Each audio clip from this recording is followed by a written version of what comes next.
নমস্কার বন্ধুরা, এক্সপ্লোরার সৈকত অফিসিয়াল চ্যানেলে সকলকে স্বাগতম। বন্ধুরা, আজ 23শে চৈত্র, ইংরেজির 6 এপ্রিল, রবিবার।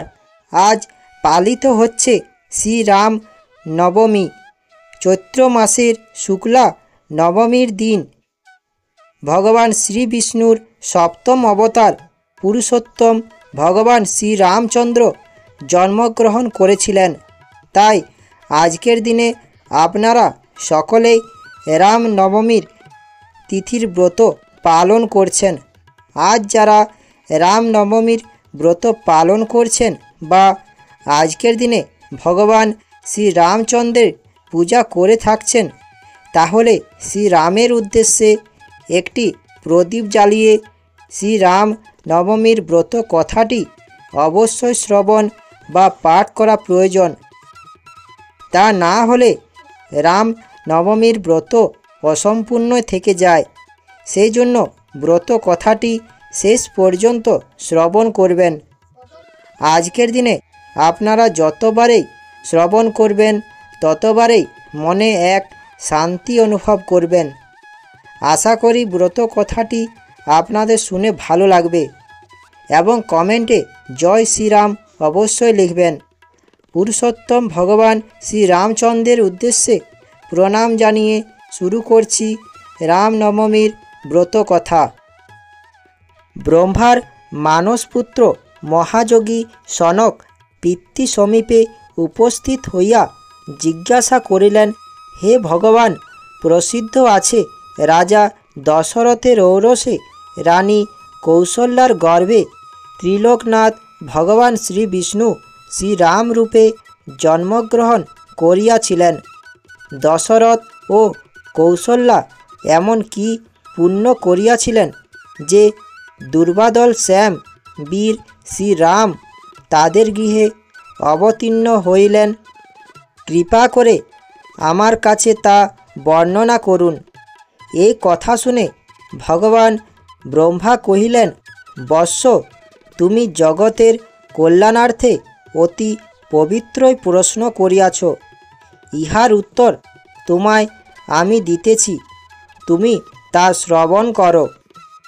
রাজা দশরথের যৌবনকাল প্রায় শেষ হয়ে এলো, অথচ তার কোনো সন্তান লাভ হলো না, বংশরক্ষা হলো না। এই দেখে রাজা দশরথ খুবই চিন্তায় দিন কাটাতে লাগলেন। সব শেষে তার কুলপুরোহিত বৈশিষ্ট্যদেব রাজা দশরথকে বললেন তার স্ত্রীদের সঙ্গে নিয়ে শিব দুর্গার মন্ত্র জপ করতে। রাজা দশরথ ও তাহার মহিষী পতিপরায়ণা কৌশল্যা ধ্যানমগ্ন হইয়া শিব দুর্গার মন্ত্র জপ করিয়াছিলেন। তাহাদিগের কঠোর তপস্যায় শিব দুর্গার হৃদয় প্রসন্ন হইল। তিনি তৎক্ষণাৎ রাজা ও রানীর পুরোভাগে আবির্ভূত হইলেন। কৈলাসপতি মহাদেবকে দেখিয়া রাজা দশরথের আনন্দের অবধি রইল না। তিনি করপুটে সদাশিবকে সম্বোধন করিয়া কহিলেন, হে ভগবান, আপনাকে প্রত্যক্ষ দেখিয়া আমার জন্ম, কর্ম, চক্ষু ও দেহ সার্থক হইল। দেবাদিদেব মহাদেব কহিলেন, হে রাজন, তোমার অভীষ্ট কি তা আমার কাছে প্রার্থনা করো, আমি তাহা পূরণ করিব। রাজা দশরথ কহিলেন, হে কৈলাসপতি মহাদেব, আমি পুত্রাভাবে নিরন্তর মনোদুঃখে কালাতিপাত করিতেছি। কি কার্য করিলে আমি পুত্ররত্ন লাভ করিতে পারি? আপনি তাহার উপায় বিধান করুন। মহাদেব কহিলেন, হে মহারাজ, তুমি ভক্তি শ্রদ্ধা সহকারে পুত্রেষ্টি যজ্ঞ সম্পাদন করো।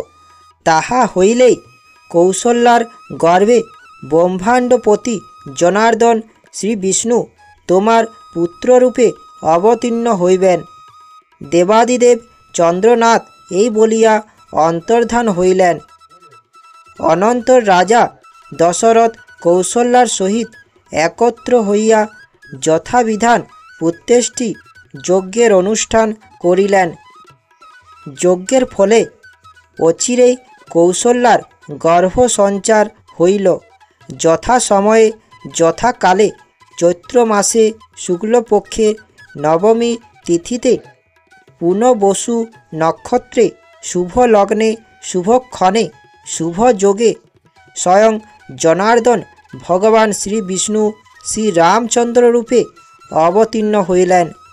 এই উপলক্ষে সারা অযোধ্যা জুড়ে উৎসব পালিত হতে লাগল।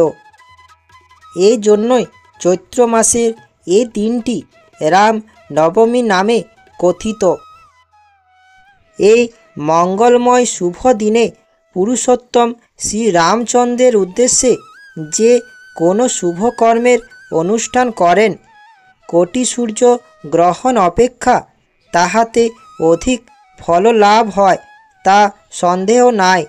যে ব্যক্তি এই দিনে উপবাসী থাকিয়া রাত্রি জাগরণ ও পিতৃপুরুষ গণের উদ্দেশ্যে তর্পণ করেন, অন্তিমে বৈকুণ্ঠ ধামে তাহার চিরবাস লাভ হয়। যদি এই পুণ্য তিথিতে নির্জনে বসিয়া দশমী তিথির আগমন পর্যন্ত ভক্তি সহকারে শ্রীরামচন্দ্রের উদ্দেশ্যে ইষ্টমন্ত্র জপ করা যায়, তাহা হইলে তা দ্বারাই পুনশ্চকরণ ক্রিয়া সম্পাদিত হয়।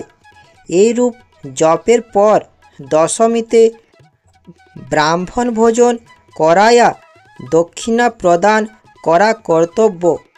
এই প্রকারে রামনবমীর ব্রত সম্পাদন করিলে পুরুষোত্তম রঘু কুলতিলক শ্রীরামচন্দ্র প্রসন্ন হইয়া ব্রতীর মনোবাঞ্ছা পূরণ করেন। এই রামনবমীর ব্রত সর্বসুখের এবং সর্বপ্রকার মঙ্গলের আকর ও পরম পবিত্র। পিতামহ ব্রহ্মার মুখে এই কথা শুনিয়া তাপশ্রেষ্ঠ সনক পুনরায় জিজ্ঞাসা করিলেন, হে পিতা, এই ব্রতের বিধান কী প্রকার, তাহা আমার কাছে কীর্তন করুন। তখন ব্রহ্মা কহিলেন, ব্রতের পূর্বদিন একাহারী থাকিয়া আমিষ ভোজীদের নিরামিষ ভোজন করাই বিধি। রাত্রিকালে কুশ বা কম্বলের শয্যায় শয়ন করিবে, কিন্তু স্ত্রীর সহিত শয়ন করিবে না। প্রাতঃকালে গাত্রোত্থানপূর্বক স্নান ও নিত্যক্রিয়া সমাপন করিয়া পবিত্র হইয়া যথাবিধি সংকল্প করিবে। তৎপরে ঘটে বা পটে শালগ্রাম শিলায় বা প্রতিমাতে ভগবান শ্রীরামচন্দ্রের পূজা করিবে।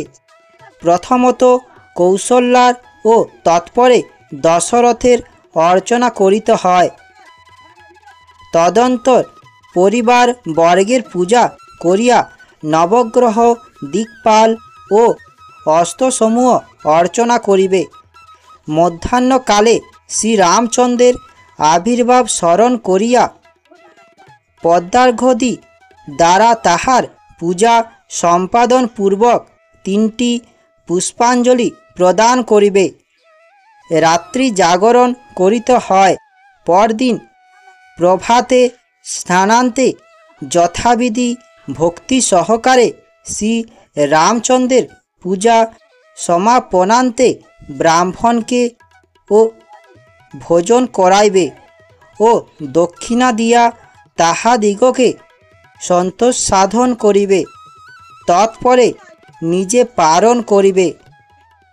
যে ব্যক্তি এই রাম নবমীর ব্রত কথা শ্রবণ করে, সে ইহধামে পুত্রাদি সহ অতুল সুখ সম্ভোগ করিয়া দেহাবসানে ব্রহ্মধামে গমন করিয়া থাকে। ভক্তি সহকারে ইহা শ্রবণ করিলে রোগীর রোগ দূর হয়, বন্ধা নারী দীর্ঘজীবী পুত্র লাভ করে এবং স্বপত্নীর দর্প চূর্ণ করিতে সক্ষম হয়। ইহার প্রসাদে নির্ধনের ধন লাভ এবং এবং ভয়ার্ত ব্যক্তি ভয় হইতে পরিমুক্ত হইবে, সন্দেহ নাই। এই ব্রতের অনুষ্ঠান করিলে যেরূপ পূর্ণ সঞ্চয় হইয়া থাকে, নানাবিধ যজ্ঞ, কঠোর তপস্যা ও সর্বতীর্থে ভ্রমণ দ্বারাও তাদৃশ পূর্ণ লাভের সম্ভাবনা নাই। হে বৎস, তোমার প্রতি স্নেহ হেতু আমি এই মাহাত্ম্য কীর্তন করিলাম। সাধারণের নিকট তুমি কদাচ এই ব্রতের বিষয় প্রকাশ করিও না। যে ব্যক্তির ভক্ত হরিহরে ভেদ জ্ঞান নাই, তা দৃশ্য শিষ্যের নিকটেই ইহা প্রকাশ করিও। এই বলে ব্রত কথাটি সমাপ্ত করিলেন। জয় শ্রীরাম, জয় শ্রীরাম, জয় শ্রীরাম, জয় পুরুষোত্তম শ্রীরামচন্দ্রের জয়। আশা করি রামনবমীর ব্রত কথাটি শুনে ও দেখে আপনাদের ভালো লাগবে। রামনবমীর ব্রত কথাটি দেখে ভালো লাগলে আমার চ্যানেলটা সাবস্ক্রাইব ও লাইক করার অনুরোধ রইল। ব্রত কথাটি সকলের কাছে পৌঁছেও দেওয়ার অনুরোধ রইল। ধন্যবাদ।